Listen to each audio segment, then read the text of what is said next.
No vídeo de hoje, nós começamos com uma tabela de hidratação. Será que eu estou hidratado? Procure urinar claro, pelo menos 10 vezes por dia. Coma uma dieta rica em frutas e vegetais frescos. Beba 1 litro de água antes das refeições. Obrigada.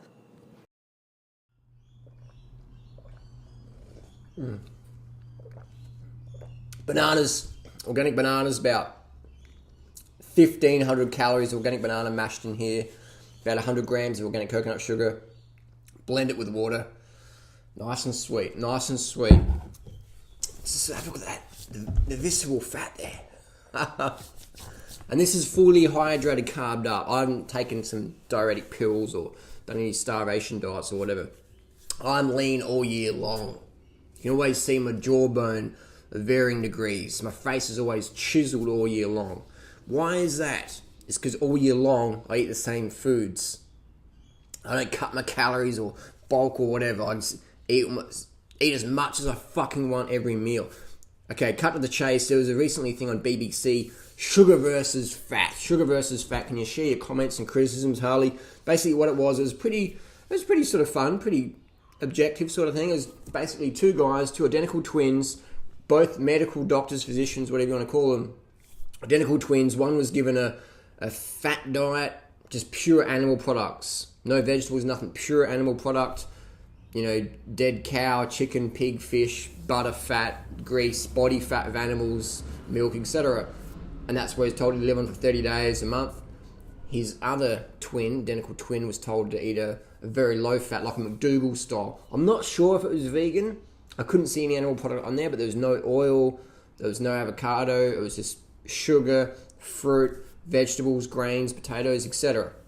So I'm pretty sure it looked like a McDougall diet, but I'm not sure if it's vegan or not. Anyway, after 30 days, what happened is the high fat guy, he was pre-diabetic. His insulin resistance went through the roof, and his brother, his insulin sensitivity went through the roof. So he became more insulin efficient, and the high fat guy was pre-fucking diabetic after just 1 month.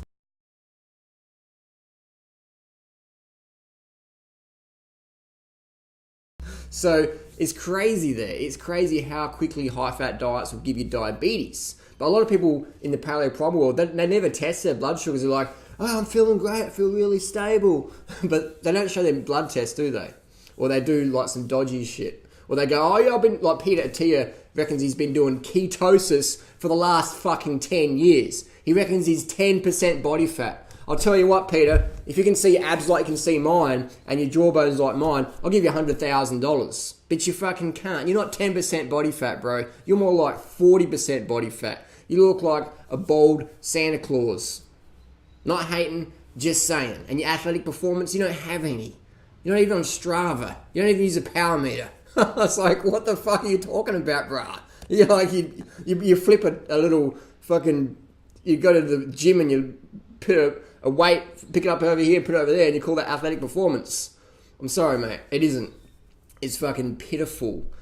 You're not... Anyway, I'll go on about that. But so we have these twins, right? Debunking all the nonsense out there in just 30 days. It's pretty cool. But then at the end of it, they're like, well, this is just two of us. We're not too sure. You know, they're so like addicted to their fucking bacon and egg lifestyle or whatever. They're like, well, you know, it's like two twins. One fucking smokes for a month. One doesn't fucking smoke for a month. The guy's coughing up black shit after a month. His doctor's saying, you got to stop this. Then they get to the end of the day and go, well, you know, like cigarettes, maybe they're good, maybe they're bad. We don't know. Like, how the fuck do you pass medical school, do all that fucking study, and you can't fucking see the basics? I'm not a fucking academic by any means. I failed year 12, but I have enough wisdom to see bullshit when I see it and see truth when I see it. Logic. You don't really learn logic in university, do we? If we did, these people wouldn't be like making these mistakes. It's just crazy. It is just crazy. Another thing they did is they got the twins to do like mental function tests, stockbroke work. And the guy on the high carb diet was just like smashing it. The guy on the low carb diet, the high fat diet, was just like all cloudy thinking. And he's an academic, so he should be able to grasp it. His twin brother did, but he couldn't do it. So what you need to do is probably take some modafinil, like Bulletproof exec Dave Asprey recommends. Modafinil is basically speed. It's like you got speed and you got modafinil. Modafinil's like just like fucking hyper-focused drug. Yeah, it fucks you up. It's an anti-narcolepsy drug, but that's what all the paleo primal low carbers take to function. So they take speed to function. And they say, I feel really clear because of my diet. Get off the fucking speed and see how you perform. And you'll be like this twin who can't do shit on his high-fat diet. Another test they did was stamina. They got one of the guy, Nigel Mitchell from Team Sky, one of the nutritionist guys. They put him on, did some blood lactate testing, put him on the identical bikes, do an identical warm-up, and then they did a little time trial up a hill. Guess who fucking won? The high-carb brother. Smashed his fucking low-carb brother off the fucking hill. Up at Box Hill in Surrey. It's just like, but then at the end of the month, the twins are like, well, you know, like we're not really too sure, like, just fucking insane. But hey, people with brains and wisdom will be able to see, wow, that makes sense. That's what all Duran Ryder, McDougall, and all those people have been saying for fucking years. And then you go and travel.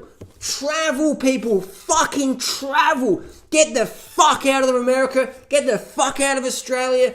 Go to Asia. Go to Uganda. Go to Thailand. Bring your fucking bicycle. Get in your wheelchair and go to the villages. Go to the villages where they look at you like, what the fuck are you doing here? You're welcome, but why the fuck would you come to our little village? No Westerner comes here. No tourists come here. Why are you here? You're welcome, but like, whoa. Go to those villages.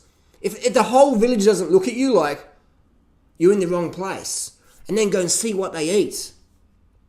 Watch what the really skinny people eat. It's fucking rice. It's potato. It's bananas. It's fucking sugar. It's water. It's sugary drinks even.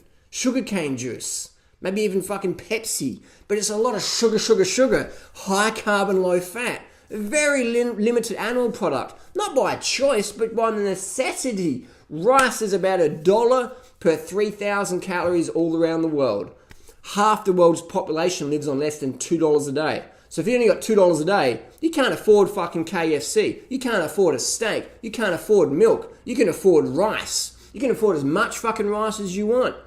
Unless you're in like a full-on famine place. But don't go to famine places to do this little study. Go to places where people can work. They've got enough food. They've got enough money for the basics. They're not starving. They're just forced. They're forced to eat rice, fruit, vegetables, water, coconut water, whatever. They're forced to do that. They don't have any option. And are they fat? Are they fucking fat like all these people, these low carbers pretend? They're not. They're fucking looking like me. They're looking lean. They're looking fucking lean. The women look amazing, just slim physiques. You can't tell from behind if they're 18 or fucking 40.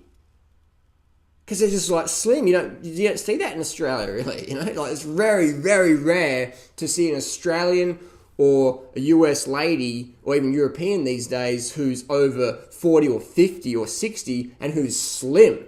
My mum's clinically obese. It's not fucking genetics on this lean, people. It's dietary fucking choices. It's not training. It's not starving. Because I know plenty of people out there who train way fucking more than me and they're still fat, they've still got a belly. Doesn't make them bad people. I'm just saying. You can't say, dude, what are you trying? No. I'll go crazy in January maybe. But you look at my videos when I'm doing 600 Ks a month in winter or whatever. People, that's a lot of training. No, that's fuck all training. Look at the people who are doing, there's a guy in Switzerland who did 91,000 kilometres. He's still got a gut. He was as tubby at the start as the end. There's a guy who cycled around the world, Mark Beaumont, 100 fucking miles a day on average for 200 days roughly. He look on YouTube, he's fatter at the end and at the start. What happened? He was a vegetarian when he started, and then after about a week of riding, got so fucking hungry, he just ditched his vegetarian values and started eating meat. And ballooned up, man. How the fuck do you weigh more at the end of a fucking epic year like that than at the start? How do you do it? Animal products, high-fat diets. You can do all the fucking exercise you want, man. It ain't gonna fucking burn it off. It ain't gonna burn it off. You have to change your fucking diet. So that's my little take, my little rant. sub 10 minute BBC Sugar versus Fat, the twins episode. Just go and travel. You know, like, if you got doubts, and if I'm wrong, you send me your fucking bill, I'll pay your airfares, I'll pay your accommodation, I'll pay your bicycle, I'll fucking pay everything. If you can fucking show me a village in a non-starving place who is fat, everyone's fucking looks like Australians, us as Aussies, fat as fuck, 67% of Australia is overweight or obese. The rest of us are yet to get there. If you can show me this fat village of fucking high carbers, I'll pay everything it took for you to get there.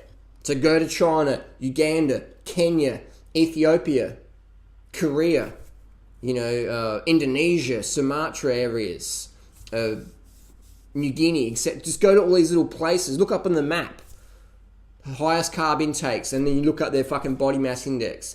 It's a fucking no-brainer, but academics still can't fucking get it. Why is that? Because they're addicted to eating their shit. The biggest thing people fear is change. You can turn a Muslim into a Christian fucking like that. You can turn a Christian into a Muslim, you can do that. You can get people changing their churches or whatever. Boom!